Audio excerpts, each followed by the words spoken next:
Some characters don't even need to survive the intro to run the story. They're already dead, long gone, buried before the plot even kicks off. And yet, these guys still linger with so much aura that the world can't stop talking about them. They're not just characters anymore. They're legends, ghosts with PR managers. Their names keep getting dropped like mixtape ad-libs, glazed, worshipped, feared. Sometimes by people who weren't even alive when they existed. Take... I'm Minato Namikaze.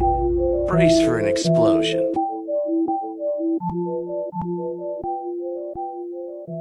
Bro was already dead before the show even kicked off, and yet the glazing on his name never stops. Nothing you could do about him because he's #1. Minato was a once-in-a-generation genius. There won't be another like him, ever. He was kind and gentle, yet fierce and full of grit. Became the 4th Hokage in the blink of an eye. Enemy nations straight up traumatized. Our pride on the line. We sent 1,000 of our shinobi. And I understand that it took just one of them, namely the Yellow Flash, to put a stop to the invasion. They had an official run-on-site order for him, meaning if Minato showed up, you weren't supposed to fight. You were supposed to pack your bags and dip. He wasn't a shinobi. He was basically a one-man nuke deterrent.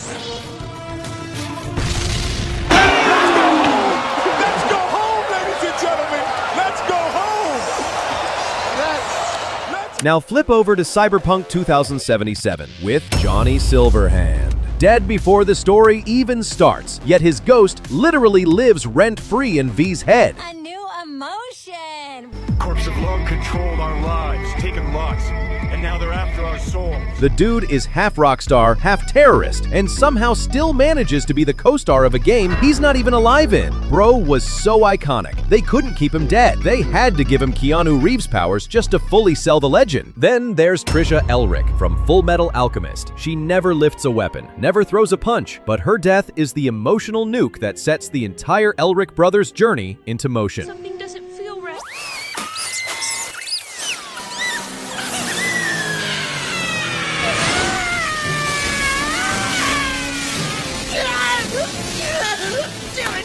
This can't be happening.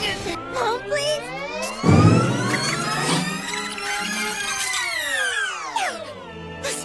This is wrong.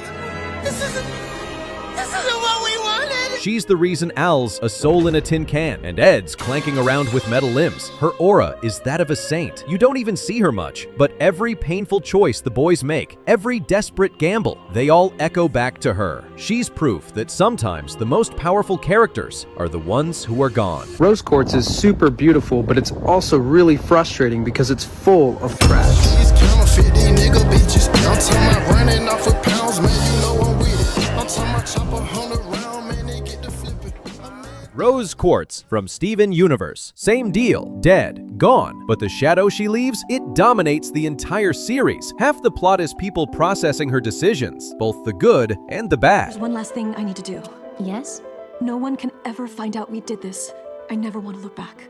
For my last order to you as a diamond, please, let's never speak of this again.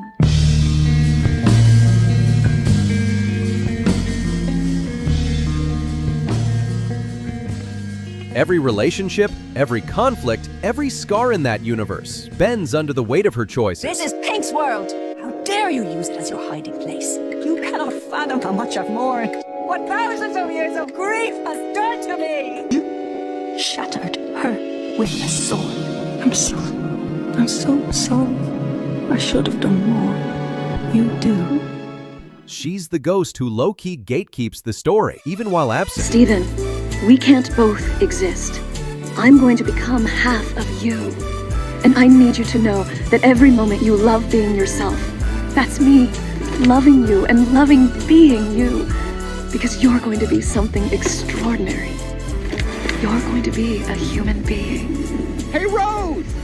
Take care of them, Steven. Finally, Gold D. Roger, the Pirate King himself, dead before One Piece even begins, yet somehow more alive than half the cast.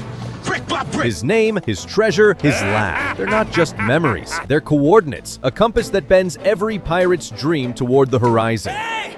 Pirate King! Tell us where in the hell you've hidden all of your treasure! You found it, didn't you?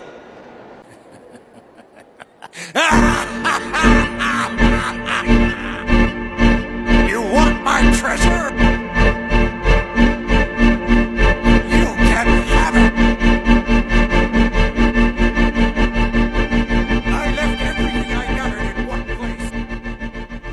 doesn't just have aura, he has gravity. Entire generations are pulled into his orbit. Gold Roger.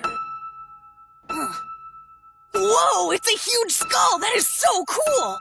Killer Giant, one of the most feared villains to ever haunt the waters of the Grand Line. But it only took Gold Roger a single blow to put the behemoth down for good. Gold Roger killed him? I assume you know the famous pirate Gold Roger? Of course I know!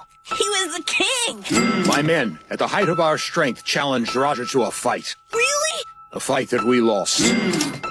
Tell me something, Dalton. Have you ever heard of the man Gold D. Roger? Gold D? You mean Gold Roger? I guess. From the looks of this, the guy Chopper left this island and headed out to sea with is no ordinary pirate. The spirit of D. It still lives. What do you know? Gold D. Roger. The Pirate King? Then this could only mean that he came to the Sky Islands. It's hard to believe. I mean, Gold Roger was executed 22 years ago, wasn't he? How did his vice captain avoid getting his head chopped off too?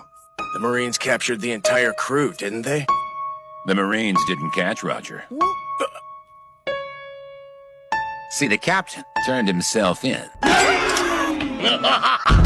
Marines, pirates, revolutionaries, doesn't matter. Every faction exists in reaction to the ripple he left behind. The man is gone, and yet he's everywhere. Think about it. A single execution birthed the Great Pirate Era. His death was the Big Bang, and One Piece is just the echo. That's what makes these characters absolute cinema. They don't need screen time. They don't even need to be alive. Their aura alone bends the story around them, like gravity, warping everything in its pull. And honestly, that's the ultimate storytelling flex. To die before the story even begins, and still run it from the grave?